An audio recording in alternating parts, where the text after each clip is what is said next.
Bem, então, bom dia, né? A gente está fazendo essa reunião agora pela manhã e essa reunião faz parte da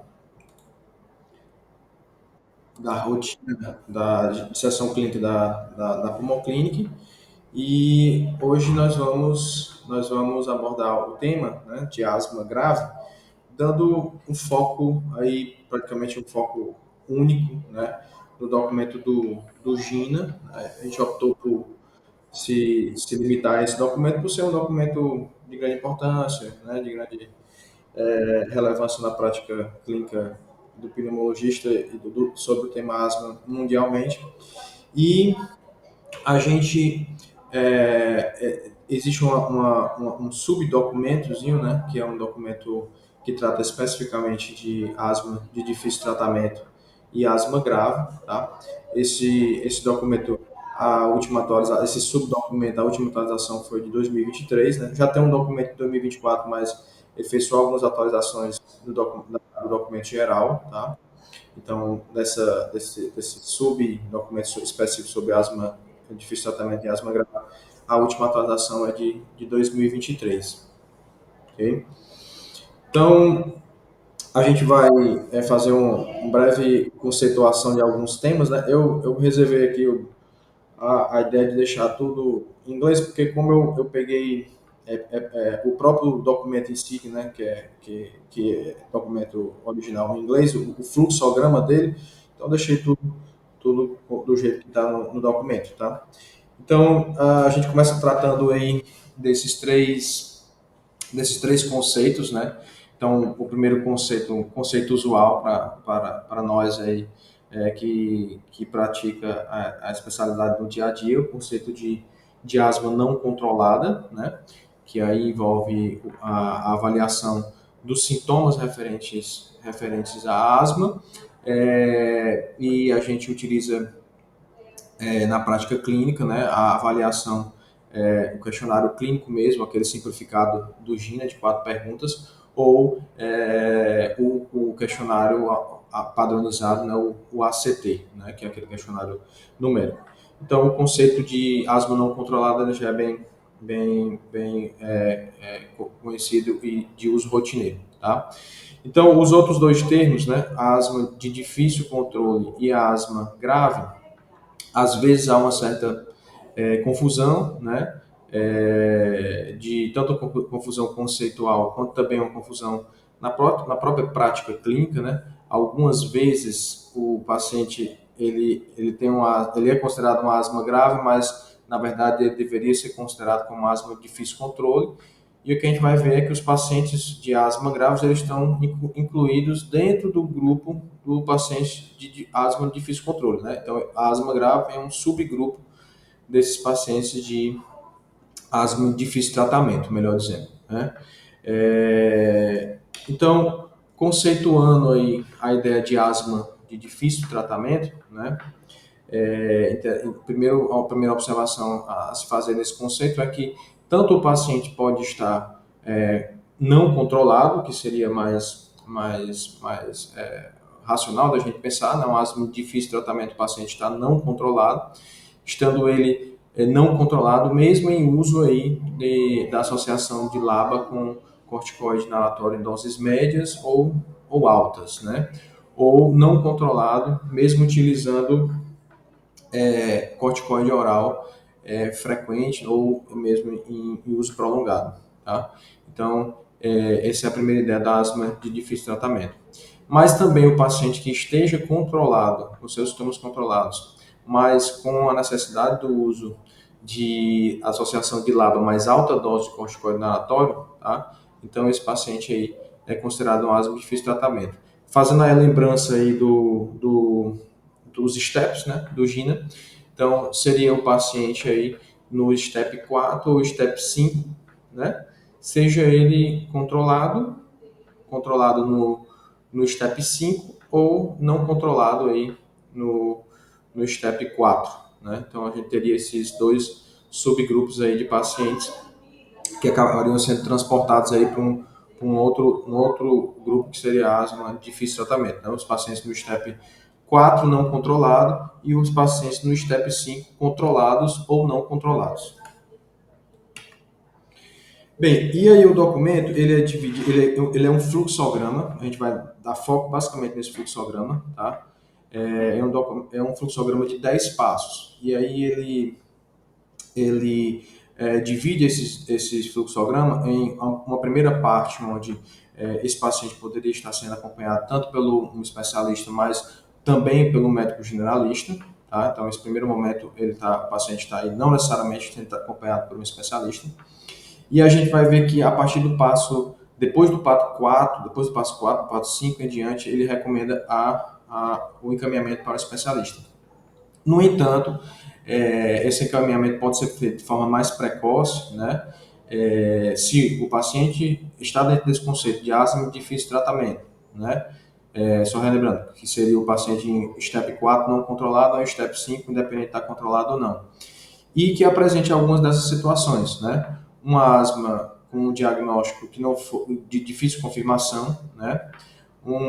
E aí a gente tem uma estatística de que até 12 a 50% dos pacientes que haviam sido identificados inicialmente com asma grave, depois de uma investigação, eles foram identificados um outro diagnóstico que não asma, tá? Mas esse paciente com dificuldade de confirmação diagnóstica, ele poderia ser encaminhado precocemente para o especialista. Os pacientes que vão frequentemente à urgência, os pacientes que usam frequentemente corticoide oral, os pacientes que têm asma ocupacional, alergia alimentar, anafilaxia, que tem associação com outras doenças infecciosas ou condições cardíacas, como as bronquiectasias, e os pacientes com multimorbidades, tá? Então, esses pacientes poderiam ser uma vez estando no STEP 4, já poderia ser encaminhado deveria ser encaminhado para o especialista se tivesse esse conceito. Interessante, sim, que apesar do GINA fazer essa divisão, a nossa realidade nacional ela é um pouco diferente, né? Porque uma vez que o acesso às medicações LABA mais ACS, ela demanda avaliação de especialista, na nossa realidade, desde o paciente do STEP, hoje praticamente todos os STEPs, né? Mas se fosse considerar o caminho 2 lá, desde o STEP 3, né, o paciente já teria que ser encaminhado para o especialista, independente de estar controlado ou não controlado. Então, essa discordância aí do que a gente pratica no SUS, do que seria o recomendado pelo GIN em termos de necessidade de acompanhamento por especialista. Esse é um estudo que é relatado no próprio GINA, né, mas é um estudo holandês de vida real, um estudo de prevalência, onde nos pacientes em tratamento com asma, né, foi identificado que 24% deles estavam em tratamento de alta intensidade, né, que seria essa ideia do paciente com associação LABA mais corticoide em alta dose, ou aí que tem um pouquinho diferente daquele conceito lá de asma não controlada. Ele bota o paciente LABA mais alta dose, ou LABA mais média dose, mais uso frequente de corticoide oral, certo? Então, mas é bem próximo daquele conceito de asma. Não, asma é difícil tratamento. Na verdade, aqui ele não coloca nesse primeiro momento diz só respeito à medicação, né? Que ele pode estar controlado ou não controlado. Então, seria que o tratamento em alta intensidade, 24%. Desses, nem todos estão dentro do conceito de asma de difícil tratamento, né? Então, 17% estaria incluso no conceito de asma de difícil tratamento, né? Que seria justamente aqui a ideia de que eles estavam com tratamento de alta intensidade e um pobre controle de sintomas, tá? E somente 3,7% é que realmente seria um paciente com asma grave, né? E aí esse conceito, esse grupo de asma grave realmente ele está dentro do grupo maior da asma de difícil tratamento. E o principal ponto aí para diferenciar é justamente você exaurir, né, exaustivamente a investigação. Primeiro, que se trata realmente de asma, e segundo, que esse paciente está tendo uma boa adesão ao tratamento e uma técnica inalatória adequada, né? Então, uma vez que foi garantido que o paciente tem uma boa adesão e tem uma técnica inalatória adequada, e mesmo assim ele está em tratamento de alta intensidade e tem um pouco controle dos sintomas, aí ele cai no conceito de asma grave. Parece uma coisa simples, mas nem sempre é tão simples assim, né? A gente sabe que nessa questão da adesão, há também a questão do acesso ao tratamento, né? Que hoje a gente tem a facilidade maior de usar a associação LABA mais corticoide inalatório, mas não é real para 100% dos pacientes. E a técnica de inalatória, a gente sabe que é uma necessidade de uma educação continuada e que a gente também não tem instrumento de avaliação direta de como o paciente faz isso em casa, né? A gente ensina ali no consultório, na clínica, tenta abordar isso repetidamente, mas a gente não tem certeza, né, muitas vezes, de que aquele paciente tem menor capacidade cognitiva, menor nível de educação e saúde, se ele realmente vai fazer isso em casa corretamente de forma prolongada. E aí a gente entra nos passos, né? E aí eu vou ser bem pragmático aqui para a gente não se estender muito. Ele começa do conceito daquele paciente que está com asma em difícil controle, né? Então, sempre mentalizar aqui quem é o paciente de asma em difícil controle, é aquele paciente que está no step 4 não controlado ou está no step 5, independente de estar controlado ou não, tá? Então, o primeiro passo é fazer aquela investigação. Será que se realmente isso é asma, né? E aí ele chama a atenção principalmente naqueles pacientes que não tem uma espirometria, né, com um padrão típico de asma, né, com aquele diagnóstico confirmatório, aquela variabilidade ao fluxo de ar, né, confirmado, né, maior 200 ml, maior do que 12% segundo o GINA, né, para confirmação.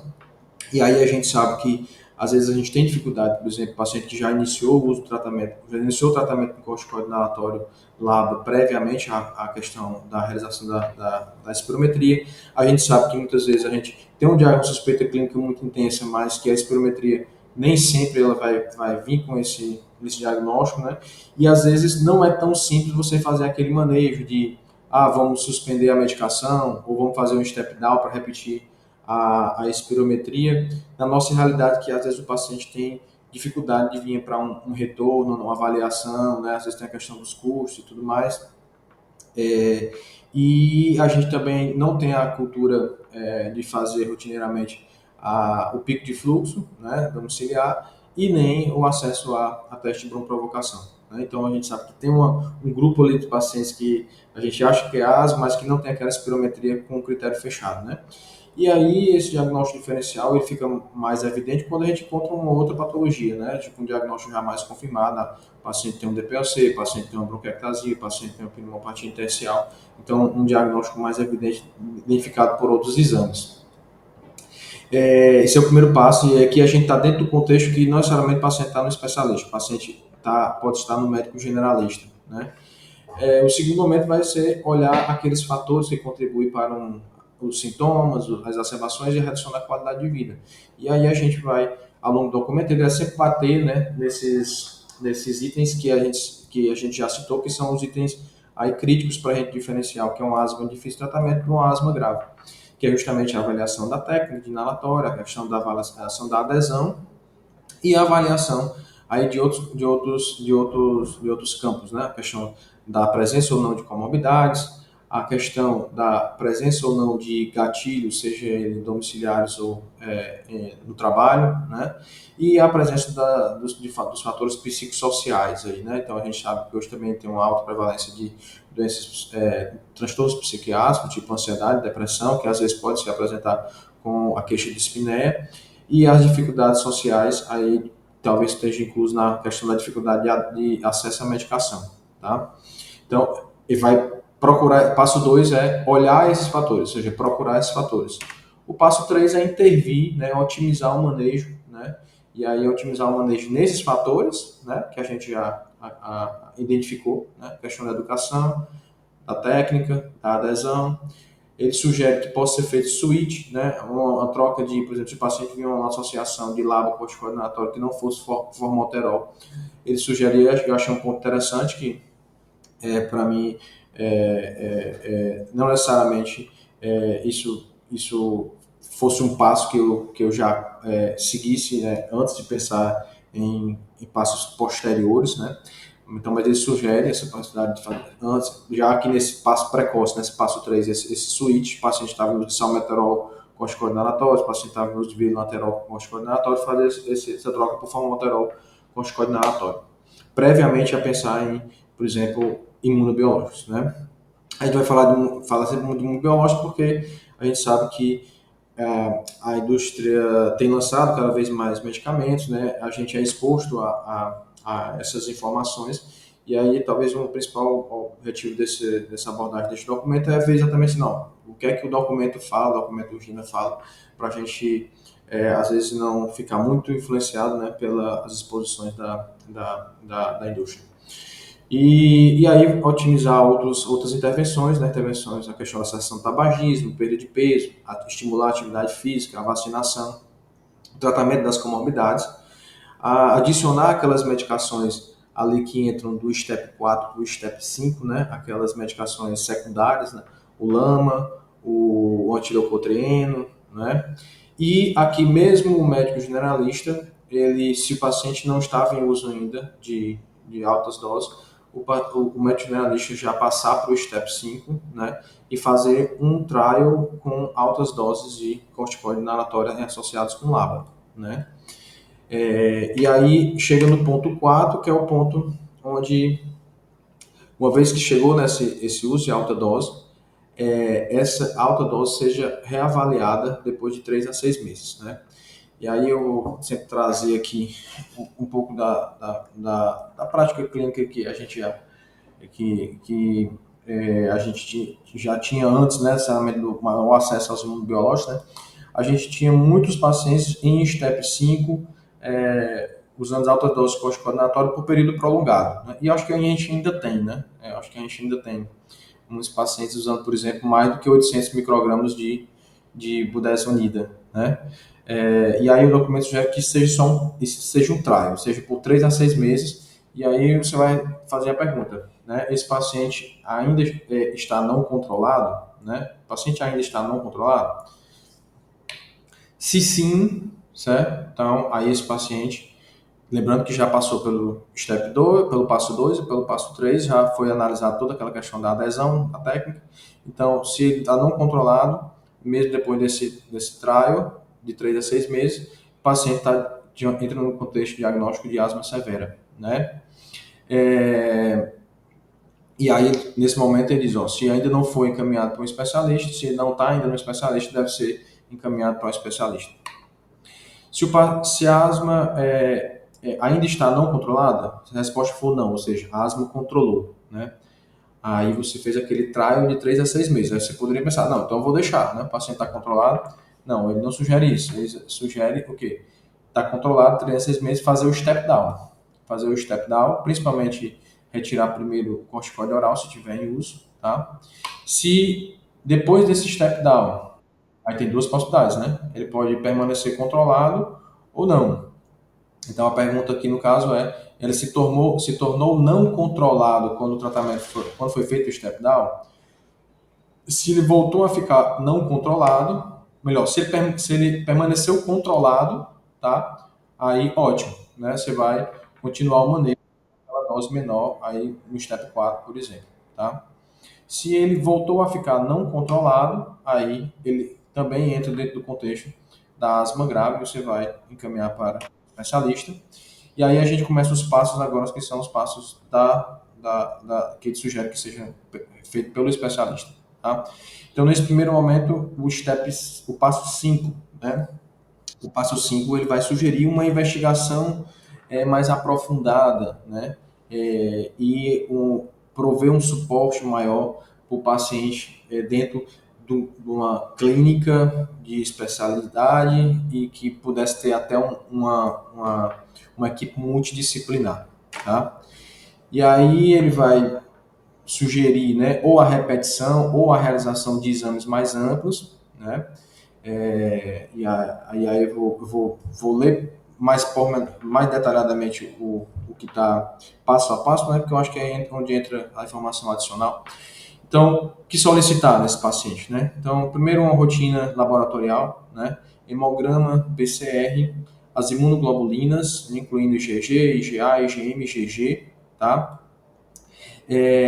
Preceptinas para fungo, né? Porque na verdade o que a gente tem é a IgE para aspergilos, que ele sugere que seja aqui solicitado, tá certo? A exame de imagem, né? Raio-X e ou tomografia de tórax. Difusão a gente não tem aí de rotina, mas se tiver, se Deus quiser depois, posteriormente a gente tiver mais disponibilidade, esse paciente aqui pelo GINA, todo paciente aqui com asma grave teria que ser disponível, sugerido a realização de difusão. Esse DEXA scan, na verdade, é densitometria, né? Que sugere que seja feito, já que esse paciente vem em altas doses de corticoide inalatório e uso frequente de corticoide oral. Prick test ou IgE específicos, né, para lésions relevantes, né, se não foi feito ainda, tá? Aí considerar screening para insuficiência adrenal e já olhar esse hemograma. Se esse paciente tiver uma eosinofilia maior que 300, tá?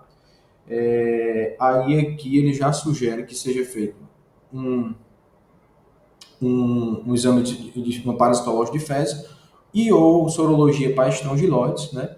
E ou ele põe já tratar também, tá certo? E tratar, né? Põe aqui tratar a parasitose já, se o paciente nesse momento já tem uma eosinófilos maior do que 300. Se eosinófilos maior do que 1.500, aí já levantar aí um asterisco na possibilidade de síndromes hipeosinofílicas, né? Como a GEPA, tá? E outros exames aí de outras comorbidades de acordo com a necessidade clínica, né? Aí ANCA, TC de seios da face, ProBNP, ecocardiograma, e aí vai. Aí aqui ele envolve esse suporte mais amplo, né? Se a gente tiver uma clínica com um suporte multidisciplinar, né? A gente tem aí a nossa clínica, a questão da nutricionista. Então, se é um paciente que tem obesidade, né? E tem um asma de difícil controle, vamos usufruir desse suporte da nutricionista, né? A gente não tem psicólogo, mas a gente tem psiquiatra. Então, lembrar que o paciente tem ansiedade, que tem depressão, caminhar para o psiquiatra. Então, esse contexto de avaliação social e multidisciplinar, tá? E acho que em grandes centros, né, convidar esse paciente aí para fazer parte de trials, de estudos clínicos. E a gente passa por, então, o que é que a gente fez? Passo 5, a gente fez um novo estudo de exames complementares desse paciente, né? Exames laboratoriais, exames de imagem.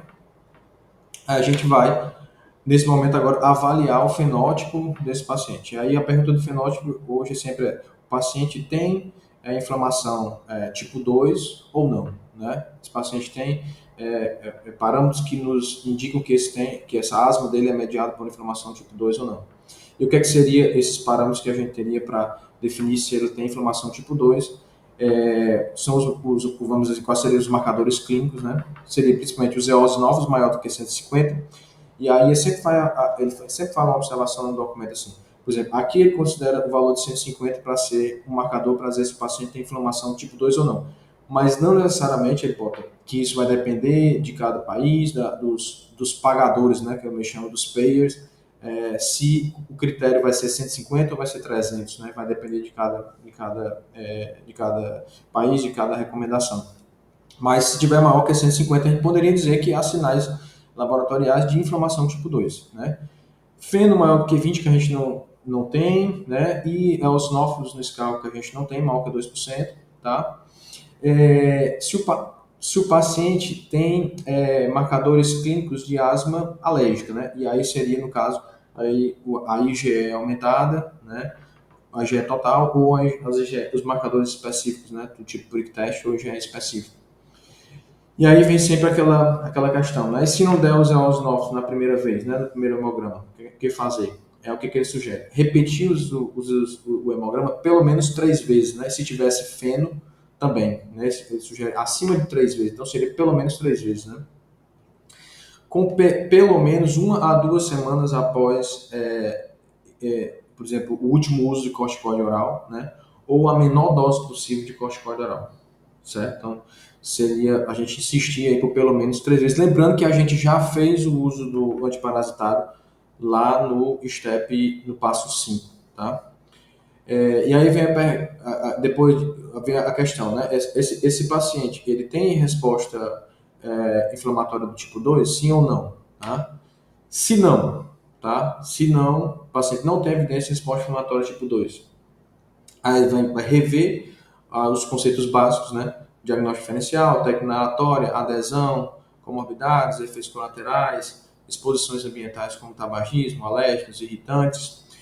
Considerar a investigação adicional e aí entrar naquele diagnóstico diferencial que talvez não fosse necessariamente asma, né? Essa indução do SCAR é para tentar ver os eosinófilos, para ver se realmente ele não tem eosinófilos maior do que 2% no SCAR, mesmo após um SCAR reduzido, então a gente não tem essa análise de SCAR, né? Eosinofilia no SCAR. Aí se não fez ainda, ou se já fez, de repente repetir a tomografia de tórax, broncoscopia para o diagnóstico de alternativos. E aí dentro dos diagnósticos alternativos ele põe o quê? Obstruções fixas, né? De vias aéreas de grande calibre, aí, tanto por estenoses, né, quanto também por traqueobroncomalácia ou alterações funcionais ou anatômicas congênitas da laringe, né, que aí também seriam as laringomalácias, né. Aí a gente lembra até daquela paciente, né, Gabi, do regional, né, se de repente não entraria dentro desse contexto aqui, né. E aí, depois disso, essa investigação de causas alternativas, que não asma, ele considera trial, né, com medicações secundárias, se ainda não estivessem usando, né, lama, né, e aqui ele já acrescenta uma medicação que a gente não tinha usado antes, azitromicina em baixa dose. Né, azitromicina em baixa dose, fazendo aquela observação sobre a questão das micobactérias, aquela questão do ECG, e aí a possibilidade, né, de utilizar receptor de interleucina K4, né, e o anti-TSLP para esses pacientes que não necessariamente têm inflamação do tipo 2. E aí, principalmente aqui, o anti-TSLP, a gente vai ver mais na frente, seria uma possibilidade. Certo? E como último recurso, considerar manter esse paciente em dose baixa de corticoide oral, né, tendo aquelas possibilidades de minorar os efeitos colaterais, e considerar termoplastia por broncoscopia, que a gente também não tem disponível, né? Só nos grandes centros, e mesmo assim restrito.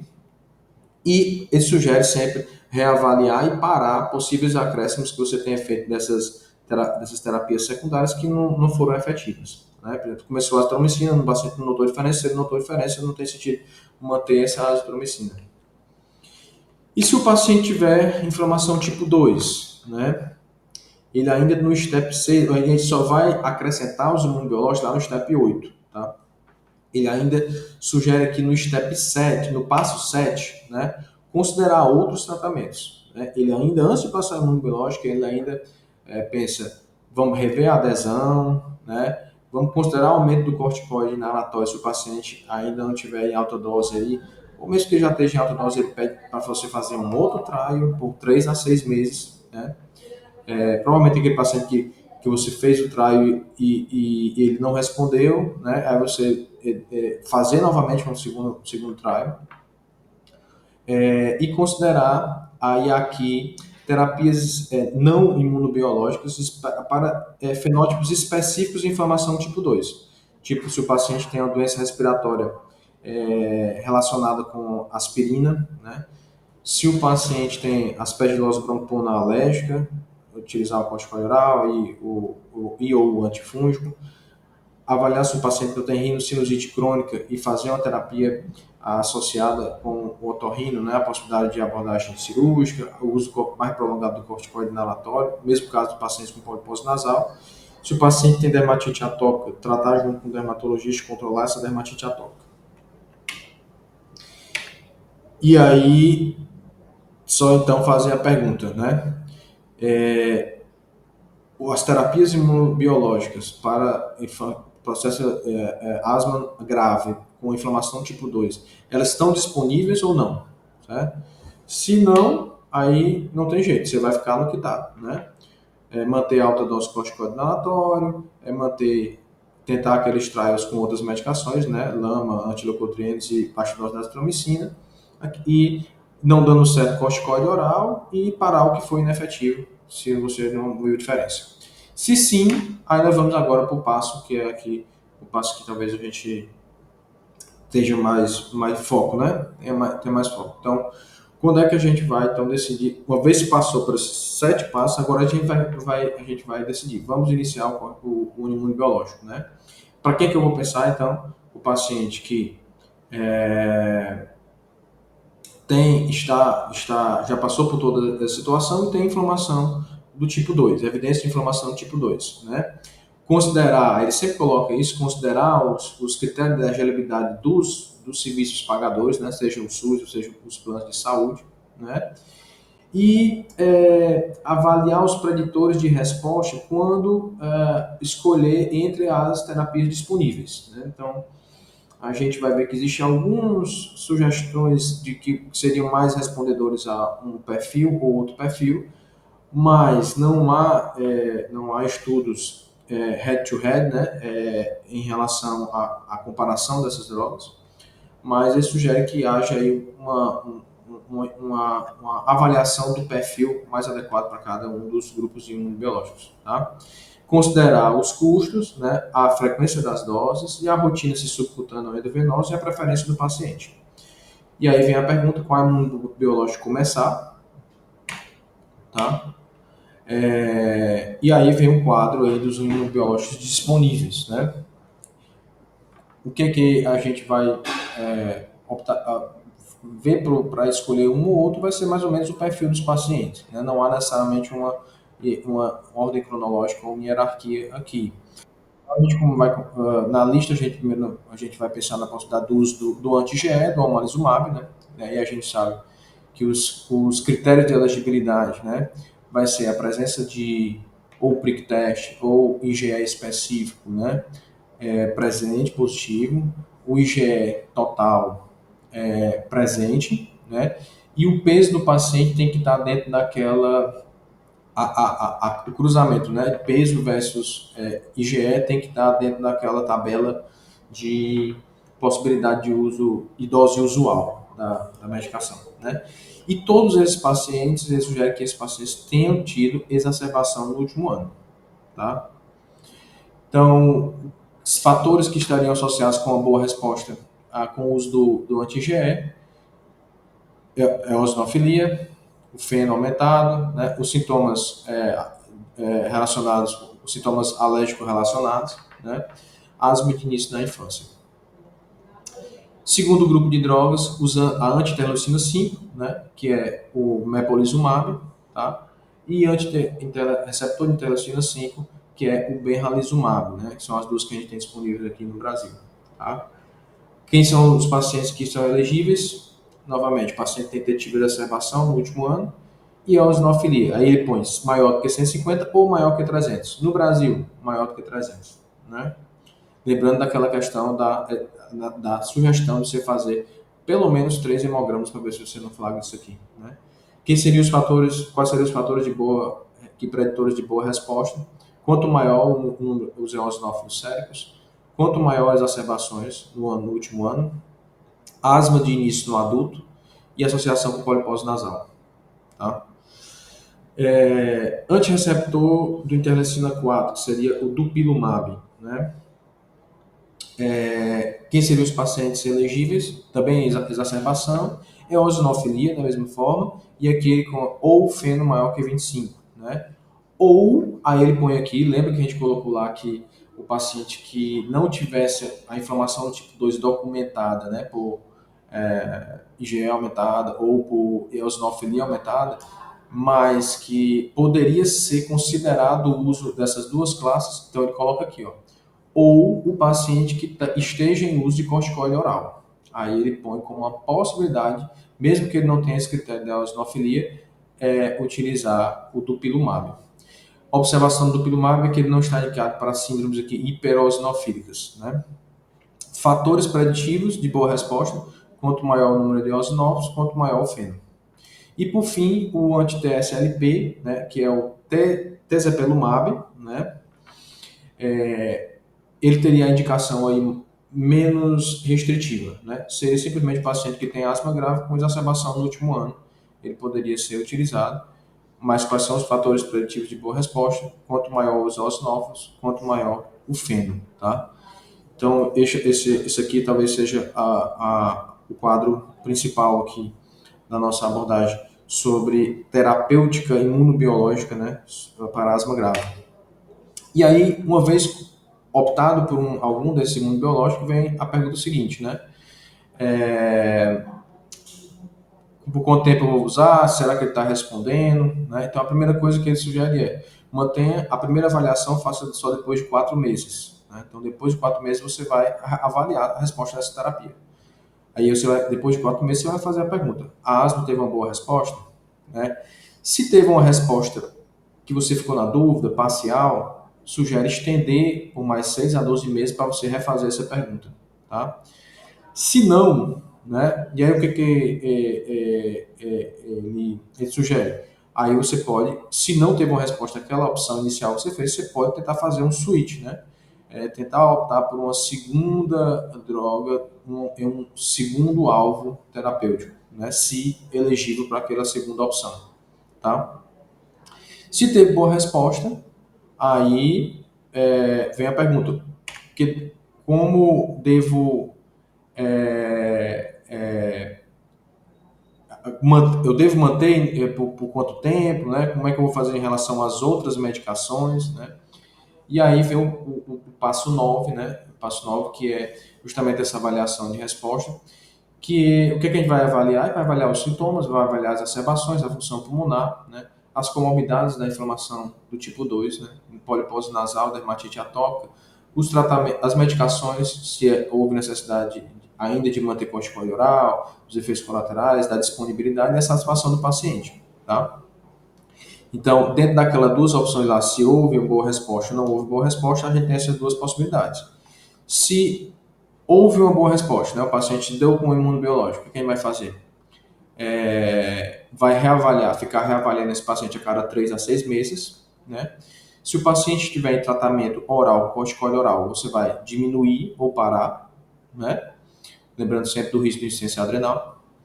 Se o paciente estiver em uso de tratamento inalatório, né? Você vai diminuir a cada 3 a 6 meses, mas no final manter sempre uma associação de LABA mais corticoide inalatório em dose moderada, né? Daí não desmamar mais.